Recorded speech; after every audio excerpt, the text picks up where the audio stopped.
work began to press for the rights of passengers who had suffered a plane crash and needed assistance for their families. She immediately embarked on a mission to advocate for the need for more focus from the international community, not only to resolve accidents, but to support those left behind. Along with key members of the ICAO Secretariat, a circular guidance on the assistance to aircraft accident victims and their families garnered support from the Council and from the Assembly and was put in force. A special task force made up of 37 countries and international organizations of victims' representatives was put together, and the outcome of this work was the first step in developing international standards for the victims' families. While the developed world has invested considerable effort into best practices, that is not the same the world over. In 2010, Pilar Palmas became president of the Association of Effective of Flight JK5022, which gave her the voice to achieve many more important results. Pilar was instrumental in the creation of ICAO document, Policy on Assistance to the Accident Victims and Their Families. What matters is that got turned into actual policy, and then there's a series of follow-on activities which will eventually result in standards and recommended practices associated with this as another responsibility. Continuing her drive to assist those left behind, Pilar created the Air Crash Victims Families Federation International in 2015, an international organization made up of 10 victims associations from different air accidents, including more than 30 victims who don't have an association, to be a unique voice for victims in international forums where the issues related to international civil aviation are discussed. In 2016, this organization that she created was recognized by the ICAO Council as the single voice for the victims of family victims. Having assembly resolutions was not enough for Pilar. She wanted to ensure that all the recommendations stemming from the assembly papers were implemented. And to this end, her organization pressed the ICAO Council, and I have to say, pressed is a really nice word. I mean, she harassed these people. It was necessary, and she harassed these people. I helped her. And finally, Pilar pushed to designate an International Air Crash Victims and Their Families Day, which is now officially recognized globally on the 20th of February each year. And last year, at Pilar's urging, her foundation encouraged ICAO to host an international symposium, which was widely attended, on the progress and the needed next steps of this collective important work. The symposium resulted in 30 fundamental recommendations, which were presented to the ICAO Assembly just a few weeks ago. Pilar lost a loved one in an aviation accident, a horrible tragedy. She turned her personal pain into a passion to help others and to foster a greater understanding and empathy for those that are left behind. She made an enormous difference and has nearly single-handedly pushed the international community to do better. She became, actually she is, and remains, a force of nature. And this summary recommends and acknowledges Pilar Palmas for that extraordinary humanitarian effort. Despite all of our collective efforts, accidents happen. Can I kindly ask you to stand and acknowledge Madame Pilar Palmas for her extraordinary humanitarian work in support of those left behind.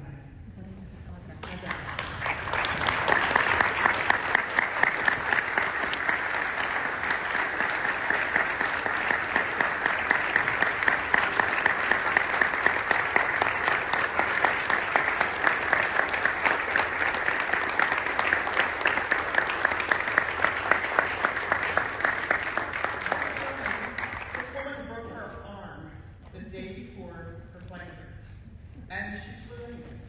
So this is just one more example of her extraordinary dedication. Madame, over to you. I'm sorry, I don't speak English. My word.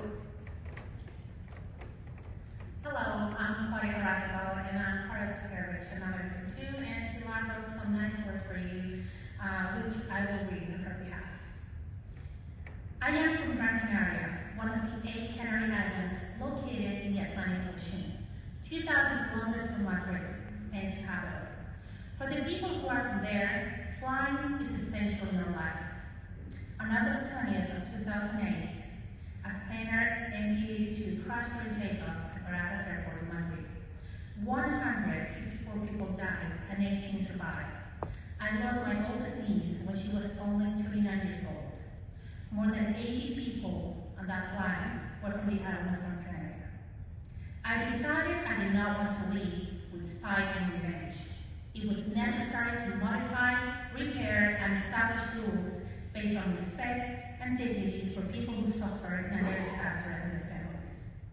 I became part of the Association of Flight JFA 5022, and I have been its president for 12 years.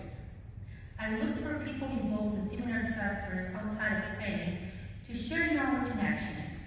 In 2015, I founded the Air Crash Victims Families Federation International, which I am also its chairwoman. Nobody wants a plane crash to happen, but they do. Families have the responsibility to find out why their loved ones died. Correcting the errors that caused their deaths will prevent more innocents from dying of same or similar causes. I learned of the existence of ICAO Circular 285, which was an assistance plan for air accident victims and their families. Spain did not follow these guidelines, and emergency management lacked dignity. It was surprising for me to learn that since the establishment of ICAO in 1944, no one cared about the victims until 2001, when this circular was published. We decided to push an update between 2011 and 2013.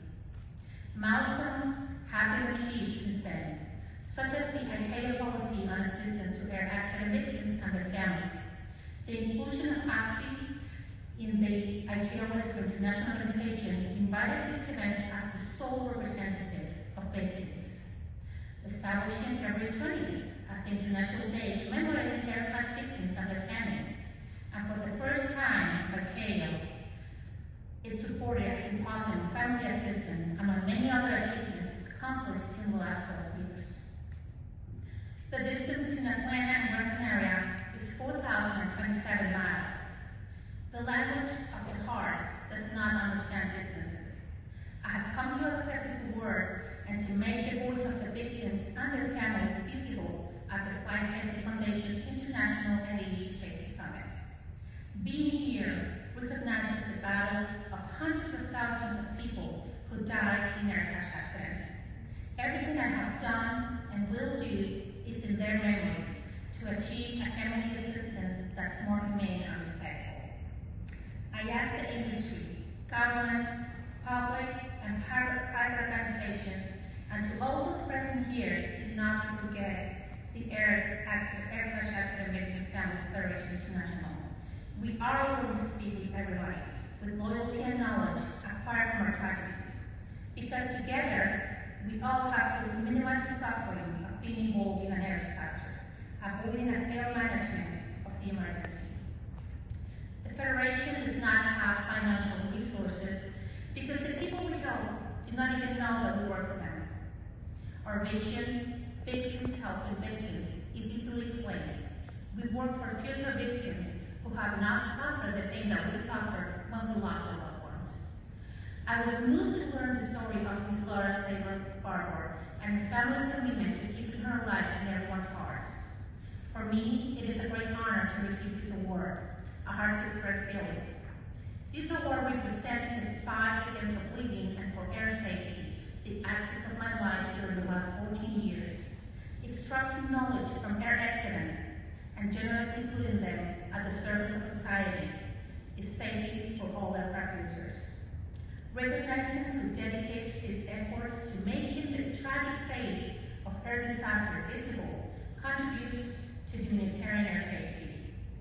I dedicate this award to my deceased parent and brother Mario, my life partner, my 6 siblings, and the rest of my family. To the memory of Ana Vera, in memory of Hansel Ransom, an international pioneer of family assistance. To all the people who believe it is possible to have space for family